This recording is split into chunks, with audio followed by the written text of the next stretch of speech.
I never believed in ghost stories, urban legends, or anything remotely supernatural. Life was busy enough without entertaining the ridiculous tales people love to share. That's why when I boarded the 11:45 train that night, I wasn't prepared for what was about to happen. It had been a long day, the kind that leaves you bone-tired and desperate for home. The station was desolate, the fluorescent lights flickering above casting long, jittery shadows across the empty platform. I glanced at my phone. No messages, no missed calls.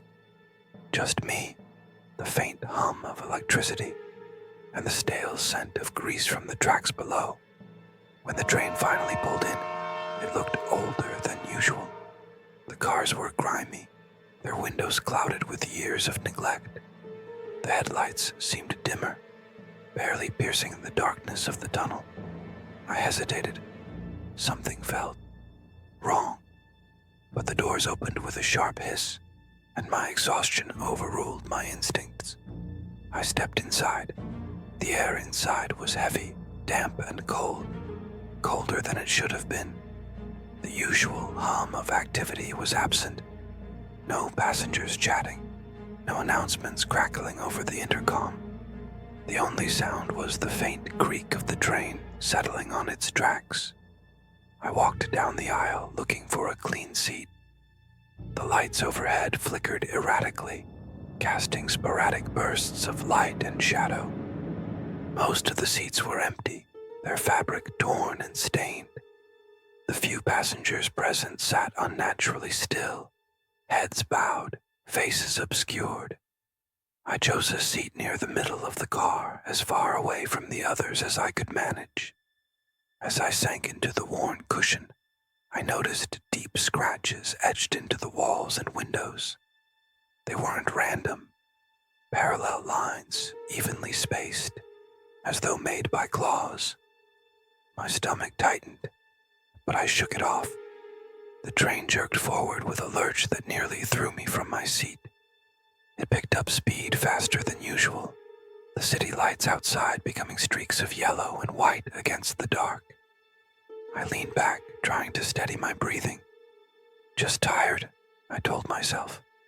Then, the whispers started. At first I thought it was static, maybe from an intercom malfunction. But as the sound grew louder, it became unmistakable. Soft voices speaking in hushed, unintelligible tones. They came from every direction, surrounding me. I turned to look at the other passengers. None of them reacted. They sat motionless, heads still bowed. My heart raced as I glanced around the car. The whispers became more distinct, almost conversational, though I couldn't understand a word. It was as if they were arguing, their tones sharp and accusatory. And then, I saw it. At the far end of the car, a figure stood. Its silhouette was tall and unnervingly thin, shrouded in what looked like tattered black fabric.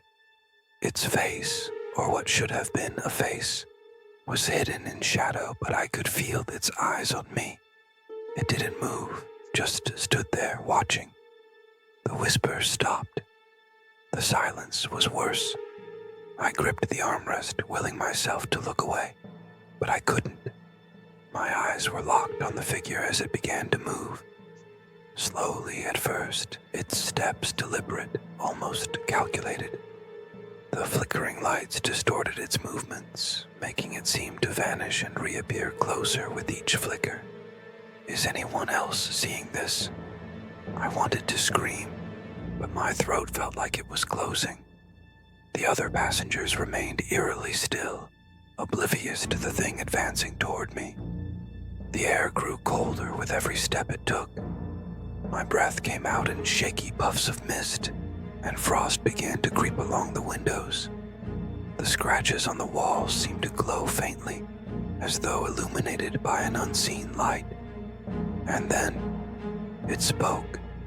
A low, guttural voice echoed in my head, bypassing my ears entirely. It wasn't speaking in a language I understood, but its tone conveyed a chilling message. You shouldn't be here. I bolted up, my fight or flight response kicking in. The figure stopped, tilting its head as though amused. I stumbled backward, reaching for the emergency brake, but the lever snapped off in my hand. Panic surged through me. I turned to run toward the next car, but the door wouldn't budge. Behind me, the figure continued its slow, deliberate approach. Its movements were jerky now, like a broken marionette, but it was closing the distance. I pounded on the door, screaming for help. My voice echoed hollowly, swallowed by the train's oppressive silence. Desperation clawed at me as I turned back to face the thing. It was closer now, close enough for me to see its face. It wasn't a face at all, just a void, an emptiness that seemed to pull at my very soul. My legs gave out, and I crumbled to the floor, paralyzed by an overwhelming sense of dread. The figure loomed over me, its presence suffocating. It reached out a hand, or something resembling a hand, its fingers long and skeletal. Just as it was about to touch me, the train screeched to a violent halt, throwing me forward. When I looked up, the figure was gone. The lights were steady, the air warm again. The scratches on the walls had vanished, and the passengers were sitting upright, chatting and scrolling through their phones as if nothing had happened. The doors opened with a cheerful chime, and the voice of the conductor announced my stop. I stumbled out onto the platform, my knees weak and my heart hammering in my chest.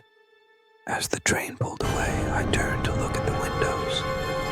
For a brief moment, I saw the figure standing where I'd been sitting, its void-like face turned toward me. And then it was gone, swallowed by the darkness of the tunnel. I never took the 11:45 train again.